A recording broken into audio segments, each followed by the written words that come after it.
Muy buenos días, muy buenas tardes a todos y a todas. La presentación de hoy día es hablar un poco sobre la metodología de estimación de la informalidad laboral a un nivel subnacional.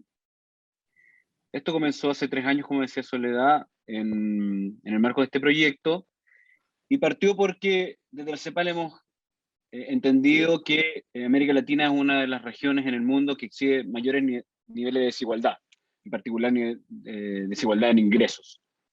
Pero también es una de las regiones en el mundo que presenta fuertes disparidades de género, según ciclo de vida, étnicas y raciales, y también altas y persistentes disparidades territoriales. Ciertamente, el fenómeno de la informalidad laboral no es ajeno a esta situación. Cuando revisamos los estudios que se han hecho desde la CEPAL, desde la propia OIT, se han mostrado que la incidencia de la informalidad es mucho mayor en zonas rurales, en los lugares más alejados, debido en gran parte a la insuficiencia de la infraestructura socioeconómica, distancia remota de los servicios básicos, de la propia estructura del territorio y de las instituciones que están en esos territorios. Ciertamente, el lugar donde las personas residen o trabajan van a incidir directamente en sus opciones de poder encontrar un empleo formal. Y esto a su vez va a profundizar las desigualdades que van a ser afectadas por otras dimensiones que van a estructurar la desigualdad social. A pesar de este reconocimiento, en la región todavía existe una limitada evidencia de la informalidad a nivel subnacional. Y eso hace que sea mucho más difícil conocer las características y por consiguiente elaborar políticas públicas efectivas de formalización con esta sensibilidad territorial.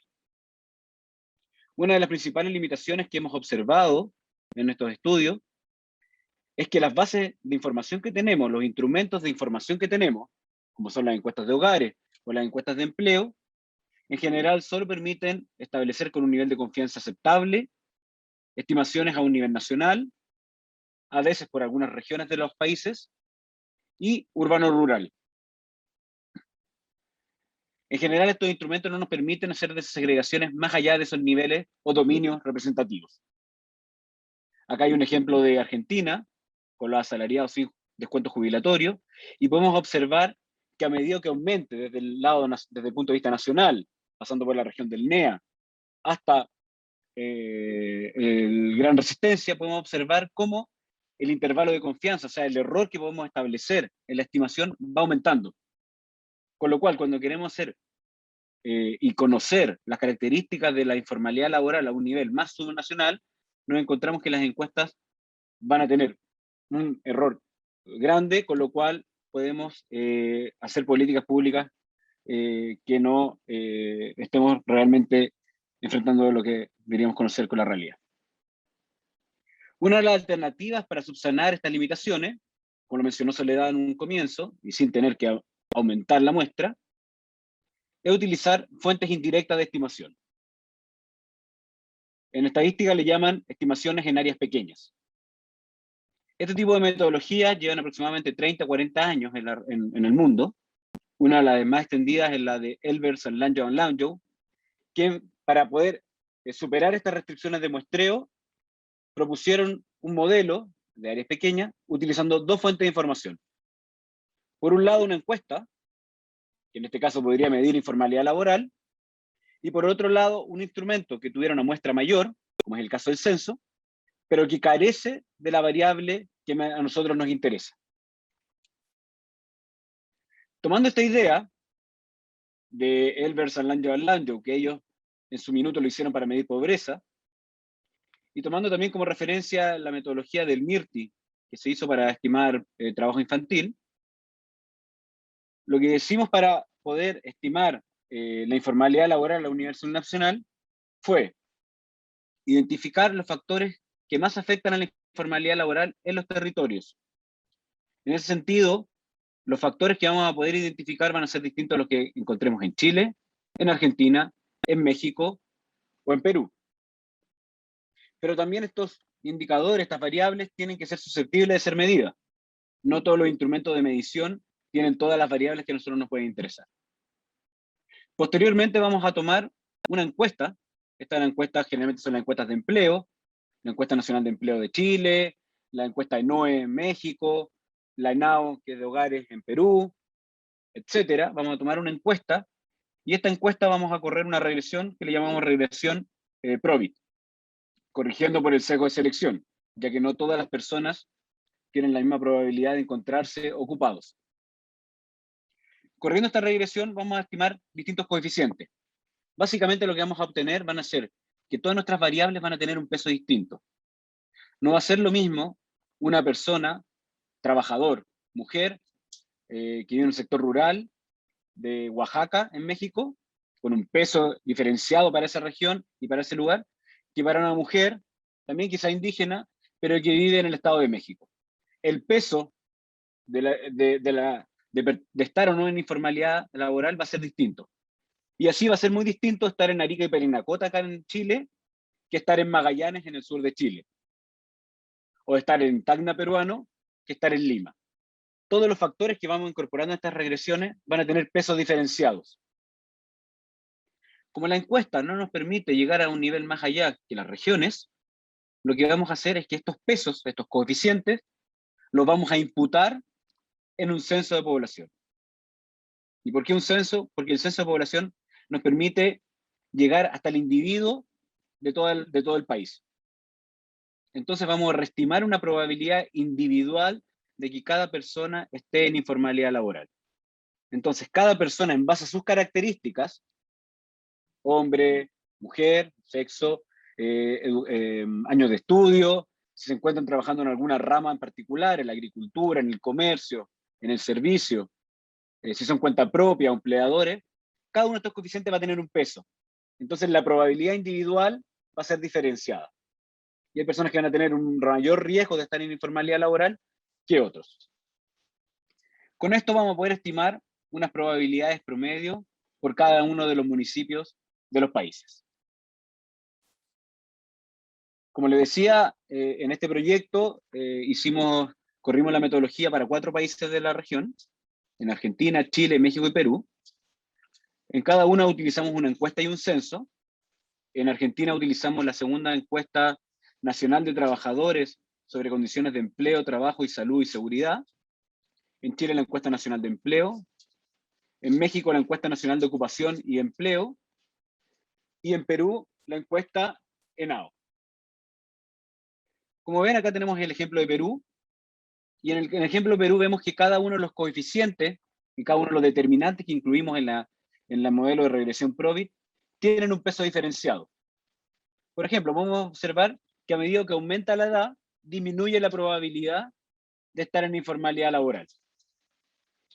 Pero nosotros incorporamos también la edad al cuadrado. ¿Por qué? Porque observamos, en base a la literatura, que la edad tiene una forma de U. Se concentra más en las edades juveniles y más en las mayores en una edad más avanzada. Por otro lado, en Perú, ser hombre tiene una menor probabilidad que ser mujer de encontrarse en informalidad laboral. Los años de estudio disminuyen las probabilidades de encontrarse en informalidad. Vivir en un lugar rural aumentan las probabilidades, a lo mismo que ser una persona que trabaja en la agricultura. Y si uno empieza a observar los distintos pesos de las ramas económicas, uno puede observar que los distintos pesos van a ser diferenciados. Por ejemplo, estar en un sector más de alojamiento tiene una probabilidad mucho menor de encontrarse en el sector de la agricultura o en la construcción, por ejemplo. Y ciertamente ser cuenta propia o empleador tiene mayores probabilidades de encontrarse en informalidad que ser asalariado. Estos coeficientes que son a nivel nacional, yo también los puedo estimar a un nivel subnacional, a las regiones de los países. Y eso es lo que vamos a hacer. Con estos coeficientes los vamos a imputar en el censo de cada uno de estos países y vamos a calcular una probabilidad individual y posteriormente una municipal. ¿Qué le vamos a observar para Perú? Por un lado, que los promedios ocultan grandes disparidades. En el color azul, en el gráfico, pueden observar los promedios que me entrega la encuesta ENAO. Por ejemplo, podemos ver que en el Lima Metropolitano encontramos una tasa de informalidad cercana al 60%. Con nuestra metodología y viendo los distintos distritos del Perú, podemos observar que ese promedio varía. Y varía porque hay distritos que tienen promedios cercanos al 20%, Miraflores y podemos citar otros más, como hay otros distritos en Lima Metropolitano que tienen probabilidades mucho mayores, cercanas al 80%. Y así sucesivamente.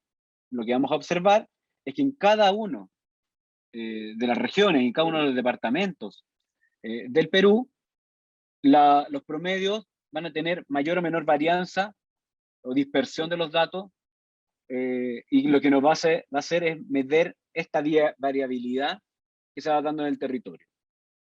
El mapa que viene a continuación, lo que está observando es que en el Perú, si bien el promedio nacional en Perú nos muestra una tasa de informalidad que es bastante pareja, y tenemos regiones que se están concentrando mayormente, sobre todo en la zona amazónica, lo que vamos a ver en el mapa es que hay manchones, hay segmentos, hay grupos poblacionales donde se está concentrando esta informalidad laboral.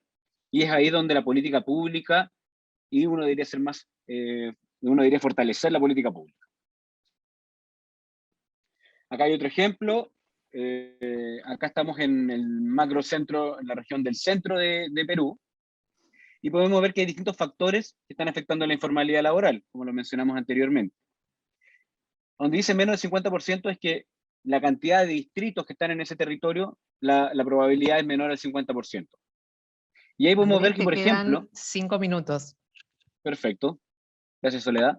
Y ahí lo que podemos ver, por ejemplo, que los territorios o los distritos que tienen menor informalidad laboral o probabilidad de informalidad laboral son aquellos que hay, por una parte, personas que tienen en promedio menos años de edad, tienen mayores niveles de escolaridad, tienen 12 años promedio de escolaridad en comparación con 7,8, que son los distritos que tienen una mayor informalidad laboral.